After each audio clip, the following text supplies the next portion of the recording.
Richard pressed his fingers against his temple. His head pounded like drums in a parade. The business meeting in London had ended 3 hours early because he felt so sick. All he wanted was his bed, his quiet house, and maybe some hot tea. He turned his silver car into the long driveway. The mansion stood tall against the gray afternoon sky. Home, finally. But something felt wrong. Richard couldn't explain it. Maybe it was the way the curtains in the living room window hung crooked. Maybe it was a strange black van parked 2 houses down. Or maybe his fever was making him imagine things. He pushed open the heavy front door. The house was silent. Too silent. Where was Maya? His maid always played soft music while she cleaned. She always hummed along, her voice gentle like a bird song. But today, nothing. Just thick, heavy quiet that made his skin prickle. Richard stepped into the marble hallway. His expensive shoes clicked on the floor. Click, click, click. Then he heard it. A whisper. Fast. Urgent. Mr. Richard. Stop. Maya appeared from behind the grand staircase, like a ghost. Her brown eyes were wide with fear. Her cleaning gloves were still on her hands, but she wasn't holding her usual spray bottle. Instead, her fingers shook. Stay quiet, she whispered, pressing one finger to her lips. Please, don't move. Don't speak. Richard's heart began to race. Maya had worked for him for 2 years. She was always calm, always smiling. He had never seen fear in her eyes before. Maya, what? Sure.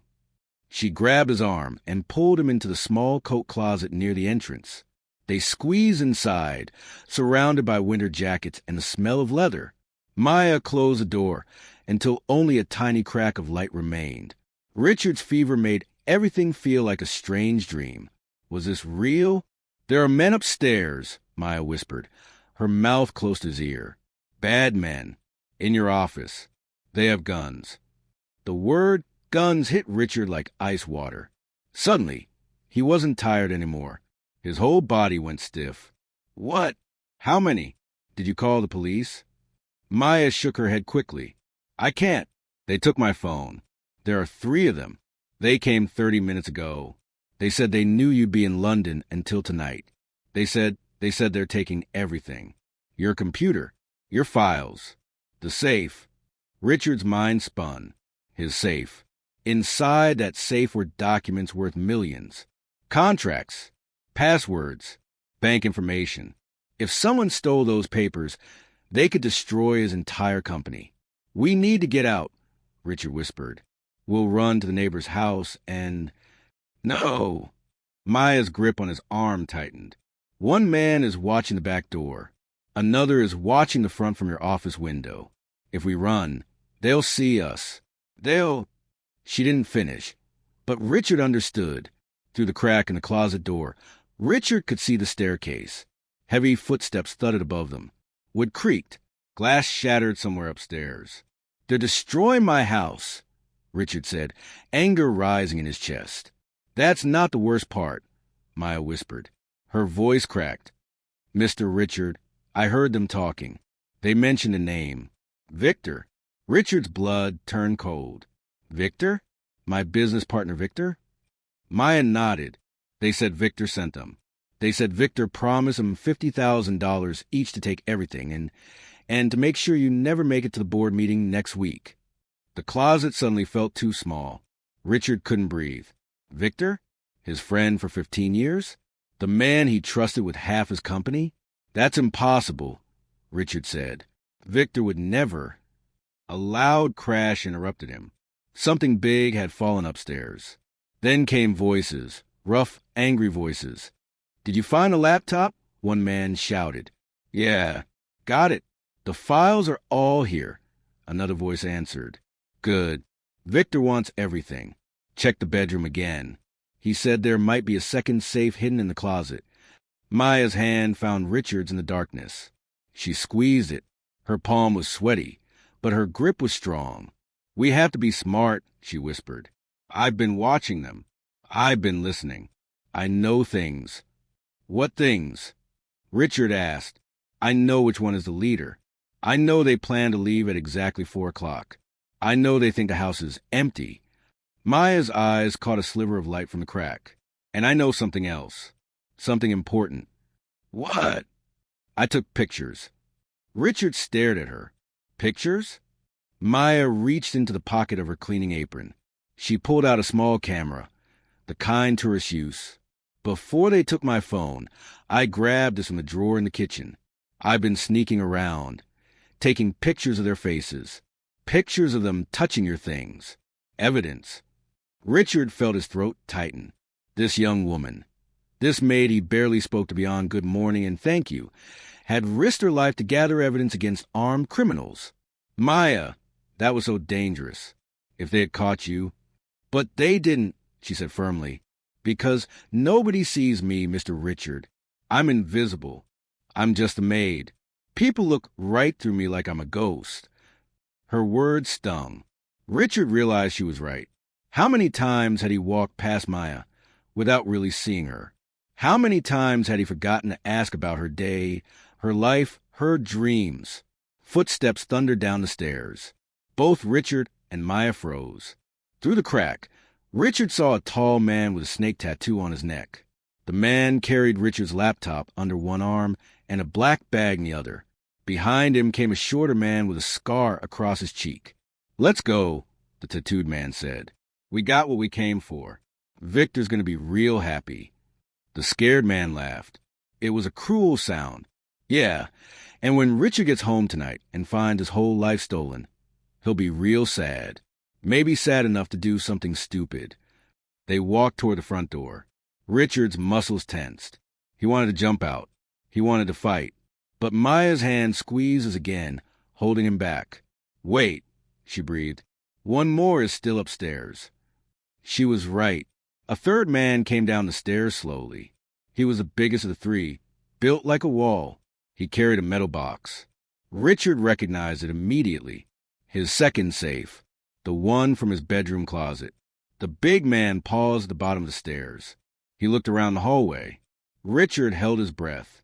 The man's eyes swept right past the closet door. Then he smiled, a terrible smile, and followed the others outside. The front door slammed shut. The black van's engine roared to life outside. Tires squealed. And then silence. Maya slowly pushed open the closet door. They stumbled out, gasping for air. "They're gone," Richard said. His legs felt weak. "For now," Maya replied. She looked at him with those steady brown eyes. "But, Mr. Richard, this isn't over. If Victor sent them once, he'll send them again. And next time," she didn't need to finish. Richard pulled out his phone with shaking hands. "I'm calling the police." "Wait." Maya grabbed his wrist. "Before you do that, I need to tell you something else. Something I heard them say. Something about next week's board meeting." "What about it?" Maya took a deep breath. "Victor isn't just stealing your files. He's planning to frame you for fraud. He's going to use those documents to make it look like you've been stealing money from the company. The board meeting next week, he's going to have you arrested there, in front of everyone." Richard felt the world tilt.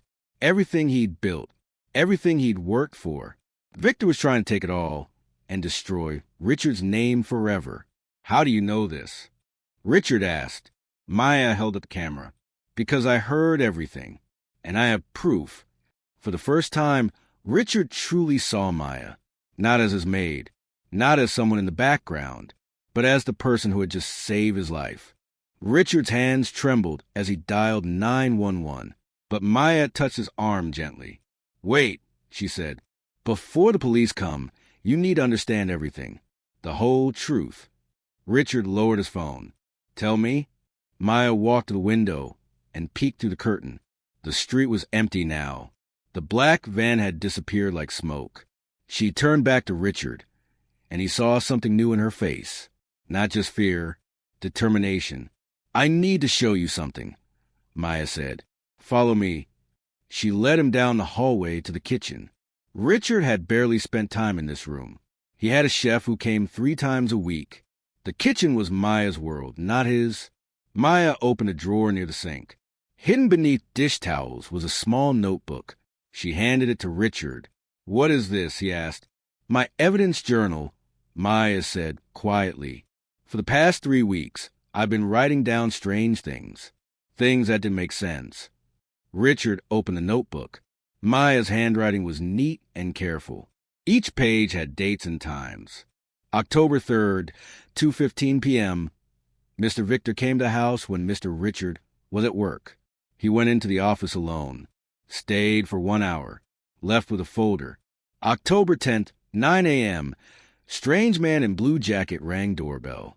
Asked if the boss was home. When I said no, he smiled and left. Saw him taking pictures of the house from his car. October 15th, 11:30 a.m., Mr. Victor called the house phone. Asked what time Mr. Richard usually comes home. Asked about his schedule next week. Seemed very interested in the London trip.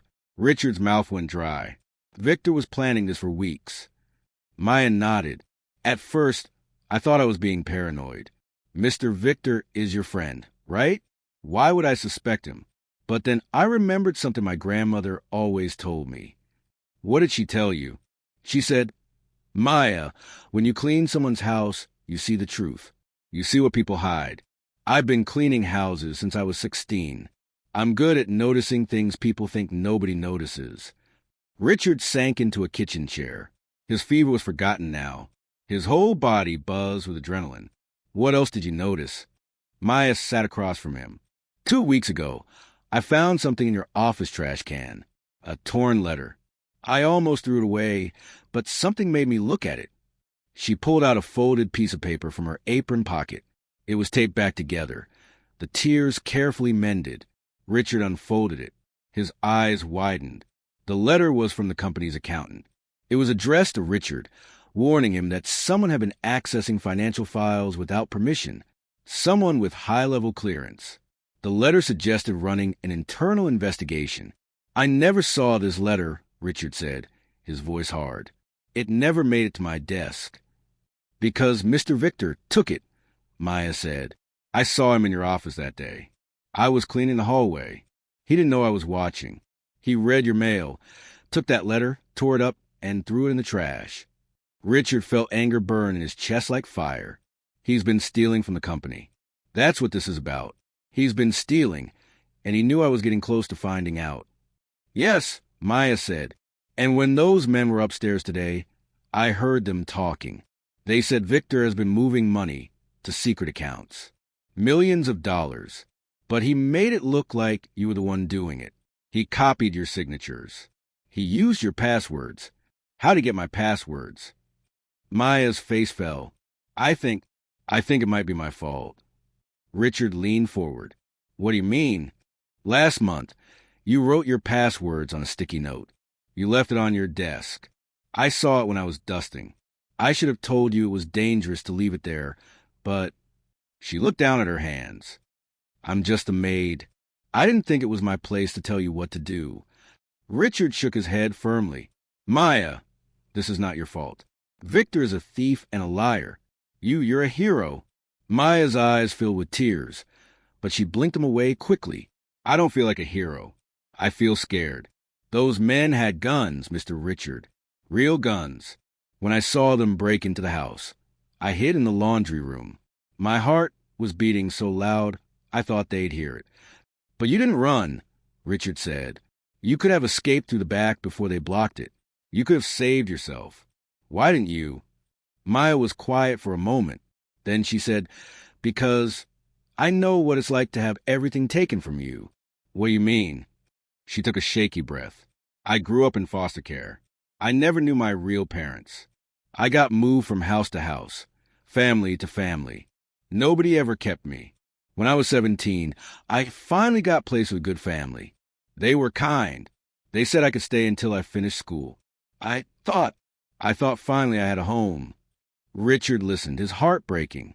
But then their son got in trouble, Maya continued. He stole money from his father's wallet and blamed me. Nobody believed me. I was just a foster kid. They kicked me out. A tear rolled down her cheek. I lost everything in one day. My room, my school, my chance at a normal life. Maya, I'm so sorry. She wiped her face with the back of her hand. When I saw those men today, trying to steal everything from you, trying to destroy your life. I couldn't let it happen. I could have watched someone else lose everything because of lies. Richard stood up and walked around the table. He did something he had never done before. He pulled Maya into a hug. "Thank you," he whispered. "Thank you for seeing the truth. Thank you for being brave." Maya hugged him back. For a moment, they were not a millionaire and a maid. They were just two people who had survived something terrible together. When they stepped apart, Maya straightened her shoulders. "We need to call the police now. But first, I need to give you this." She reached into her apron and pulled out a small USB drive. "What's on it?" Richard asked. "Everything. Before those men took your computer, I plugged this drive into it. I copied files, emails between you and Victor, financial records. I didn't understand most of it, but I thought it might be important." Richard stared at the tiny USB drive. This small piece of plastic might save his entire company. "You did this while armed men were in the house?" Maya nodded. "I had to work fast. I heard them coming down the hall. So I grabbed the drive and hid in the bathroom. They walked right past me." Richard felt amazed and terrified at the same time. "Maya, you could have been killed." "But I wasn't," she said simply. "And now we have proof." Richard called the police. Within 10 minutes, sirens wailed outside. Officers rushed into the house, asking questions, taking notes, examining everything. Detective Sarah Chun was in charge. She was a serious woman with sharp eyes that missed nothing. She listened to Richard's story, then turned to Maya. "Miss Torres," Detective Chun said, "can you describe the three men?" Maya described them perfectly. The tattoo, the scar, the size, every detail. "And you took photos?" Maya handed over the camera. Detective Chun scrolled through pictures, her eyebrows rising. "These are excellent. Clear faces. We can identify these men easily. You did very good work." Maya blushed. Nobody had ever called her work excellent before. Detective Chun turned to Richard. "Mr. Hartwell, these allegations against your business partner are serious. We'll need to investigate thoroughly. Do you have any proof of his involvement?" Richard held up the USB drive. "We have everything you need." For the next 3 hours, police filled the house. They dusted for fingerprints. They collected evidence. A tech expert examined the USB drive and Richard's remaining computers. Finally, Detective Chun came back to Richard and Maya in the living room. "We've contacted Victor Brennan," she said. "We've asked him to come to the station for questioning tomorrow morning. We've also frozen his bank accounts pending investigation. Will he go to jail?" Richard asked. "If the evidence supports your claims, yes. Fraud, theft, conspiracy to commit harm. These are serious crimes." Detective Chun looked at Maya. "Miss Torres, we'll need you to testify. Are you willing to do that?" Maya's face went pale. Testify? In court? In front of Victor and those dangerous men? But then she thought about that foster family who didn't believe her. She thought about all the times she'd been invisible, unheard, unseen. "Yes," Maya said, her voice strong. "I'll testify. I'll tell the truth." Detective Chun smiled. "You're very brave." After the police left, the house felt empty and strange. Richard looked at the mess. Overturned furniture, fingerprint dust everywhere, missing items. "I should clean up," Maya said automatically, reaching for her gloves. "No," Richard said firmly. "No more cleaning today. You've done enough. More than enough." Maya didn't know what to do with her hands. Cleaning was what she knew. But the house can wait. "Maya, sit down. Please." They sat together on the couch. Outside, the sun was setting, painting the sky orange and purple. "What happens now?" Maya asked. Richard looked at her, really looked at her. He saw the exhaustion in her eyes, the fear she was trying to hide, the courage that burned underneath it all. "Now," Richard said, "we fight. Together. And Maya, after this is over, things are going to change. I'm going to make sure people like you, people who get overlooked, forgotten, treated as invisible, get the chances they deserve." Maya smiled, but it was a tired smile. "That sounds nice." But first, we have to survive the trial. She was right. The hard part was still coming. Victor had money, power, lawyers. All Maya had was the truth. Would it be enough? 6 months later, Maya stood outside the courthouse. Her hands were sweaty. Her heart pounded. But she was ready. The building was huge and made of gray stone. It looked like a castle from a scary movie. People in suits rushed up and down the steps. Lawyers carried thick folders. Reporters held cameras and microphones. "You okay?" Richard asked. He stood beside her, wearing his best Navy suit. Maya nodded. She was wearing a suit too, her very first one. Richard had taken her shopping last week. The jacket was dark blue, and it made her feel grown up, professional, like someone important. "I'm nervous," Maya admitted. "What if I say something wrong? What if the judge doesn't believe me?" Richard put his hand on her shoulder. "Maya, you survived armed criminals in my house. You gathered evidence while people with guns walked past you. You can handle a courtroom." Maya took a deep breath. He was right. She'd come too far to be scared now. They walked inside together. The courtroom was packed with people. Maya saw Victor sitting at a table with 3 expensive lawyers in perfect suits. He looked calm, confident. When his eyes met Maya's, he smiled, but it wasn't a friendly smile. It was cold and mean. Maya's stomach twisted, but she didn't look away. The judge entered, a woman with gray hair and glasses. Everyone stood up. "All rise for the Honorable Judge Patricia Monroe," the bailiff announced. The trial had already been going on for 2 weeks. Maya had watched from the visitor seats as lawyers argued and witnesses testified. Victor's lawyers were good. They tried to make it seem like Richard was lying. They said Victor was innocent. They said the real criminals were the 3 men in the van, and Victor had nothing to do with them. But today was different. Today was Maya's turn to speak. "The prosecution calls Maya Torres to the stand," the prosecutor said. Maya's legs felt like jelly as she walked to the witness stand. She put her hand on the Bible and swore to tell the truth. Then she sat down. The prosecutor was a kind-looking man named Mr. Davis. He smiled at Maya gently. "Miss Torres, can you tell us what happened on the afternoon of October 22nd? Maya gripped the edges of her chair. Then she began to speak. She told them everything. How she heard the men break in. How she hid and watched and listened. How she heard them say Victor's name again and again. How she took pictures and copied files while her hands shook with fear. The courtroom was silent. Everyone listened. Then Victor's lawyer stood up. She was a tall woman with sharp eyes. Her name was Ms. Blackwell. "Miss Torres," Ms. Blackwell said, her voice smooth like honey. "You're just a maid, correct? You didn't go to college? You have no training in law enforcement or investigation?" Maya felt her face get hot. "No, ma'am." "So you're asking this court to believe that you, an uneducated cleaning woman, outsmarted 3 armed criminals and uncovered a major conspiracy?" The word stung. Uneducated. Just a maid. Maya had heard these words before. They were meant to make her feel small. Invisible. But Maya wasn't invisible anymore. She sat up straighter. "I might not have gone to college," Maya said clearly, "but I know right from wrong. I know what I saw. I know what I heard. And I know that Mr. Victor Brennan sent those men to steal from Mr. Hartwell and destroy his life." Ms. Blackwell raised an eyebrow. "You know this? Or you think this?" "I know it," Maya said firmly, "because I have proof." Mr. Davis stood up. "Your Honor, I'd like to present Exhibit A, the photographs taken by Miss Torres." The photos appeared on a big screen. There were the 3 men, their faces clear and sharp. There they were, touching Richard's computer, opening his safe, carrying his files.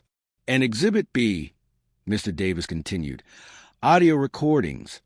Maya had forgotten to mention this before. But on that terrible day, she had done something very smart. She had turned on the voice recorder app on an old phone she kept in her apron, the one the thieves didn't know about. She had recorded the men talking. Now, their voices filled the courtroom. "Victor's going to be real happy when we deliver this stuff." "Yeah," he said, "the boss needs to go down before that board meeting." This evidence will bury him. 50 grand each, boys. Victor keeps his promises. The courtroom erupted in whispers. Victor's face turned red, then white. Judge Monroe slammed her gavel. Order. Order in the court. Ms. Blackwell tried to recover. Your Honor, these recordings could be fake. They could be. They're not fake, a new voice said. Everyone turned. A man in a police uniform stood up in the back of the courtroom. Maya recognized him. He was one of the 3 criminals, the one with the scar. My name is Jake Moreno, the man said. I was one of the men who broke into Richard Hartwell's house. I want to make a deal. I'll tell you everything if you reduce my sentence. Victor jumped to his feet. He's lying. I never. Sit down, Mr. Brennan. Judge Monroe ordered. Jake Moreno walked to front. He looked tired and sad. Victor Brennan hired us. He paid us $50,000 each. He gave us the house security codes. He told us exactly when Richard would be in London. He planned everything. Jake looked at Maya. We didn't know anyone would be home. When we found out the maid was there, Victor told us. He told us to get rid of her, too. Maya's blood ran cold. Get rid of her. They were going to kill her. The courtroom exploded in noise. Reporters scribbled notes. People gasped. Victor's lawyers huddled together, whispering frantically. Judge Monroe banged her gavel over and over. Order. I will have order. The trial continued for 3 more days. More witnesses testified. Computer experts proved that Victor had stolen millions from the company. Handwriting experts confirmed he had forged Richard's signatures. Finally, the jury left to make their decision. Maya and Richard waited in the hallway. Hours passed. Maya bit her nails. Richard paced back and forth. Then, finally, the bailiff called him back. The jury had reached a verdict. Everyone filed back into the courtroom. Maya's heart hammered, so hard she thought everyone could hear it. Has the jury reached a verdict? Judge Monroe asked. The jury foreman stood up. We have, Your Honor.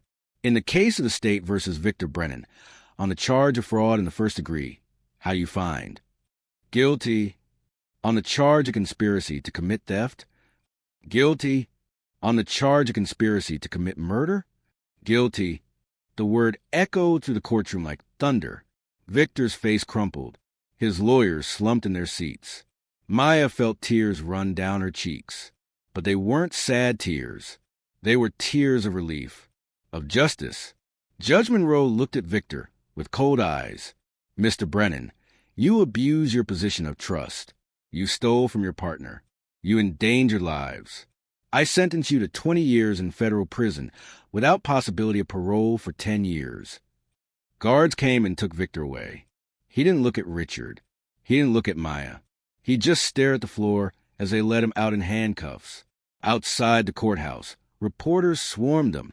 Miss Torres, how does it feel to be a hero? Mr. Hartwell, what's next for your company? Richard held up his hand. I'd like to make a statement. The cameras pointed at him. Microphones appeared. 6 months ago, I almost lost everything. Richard said, my business, my reputation, my life, but I was saved by someone I had overlooked for 2 years. Someone I had barely noticed. Maya Torres showed more courage, intelligence, and integrity than anyone I've ever known. He turned to Maya. Maya, because of you, I learned an important lesson. The most valuable people in our lives are often the ones we don't see, the ones we take for granted. Maya wiped her eyes, smiling through tears. That's why, Richard continued, I'm announcing the creation of the Visible Foundation. This organization will provide full college scholarships to young people from foster care. Young people who, like Maya, deserve to be seen, deserve to be heard, deserve every opportunity to succeed. The reporters wrote furiously. And Maya, Richard said, I'm happy to announce that you've been accepted to State University's Criminal Justice Program on a full scholarship from the Visible Foundation. Classes start next fall. Maya's mouth dropped open. What?